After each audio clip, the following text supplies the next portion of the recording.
টাঙ্গাইলের দক্ষিণ বিলডগা খালের ওপর ব্যক্তি অর্থায়নে একটি কাঠের সেতু নির্মাণ করেছেন উপজেলা বিএনপির সদস্য ও নগদা শিমলা ইউনিয়নের চেয়ারম্যান পদপ্রার্থী তারিকুল ইসলাম খান তারেক।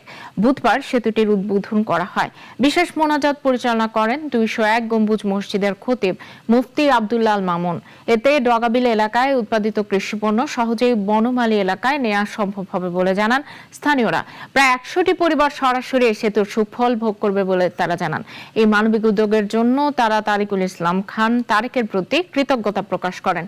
নগদা শিমলা ইউনিয়ন বিএনপির 3 নম্বর ওয়ার্ডের সাবেক সাধারণ সম্পাদক আব্দুল আজিজ মিয়া, উপজেলা কৃষক দলের সদস্য আব্দুল মালেক ও সুরুজ মিয়া সহ অন্যান্যরা এই সময় উপস্থিত ছিলেন।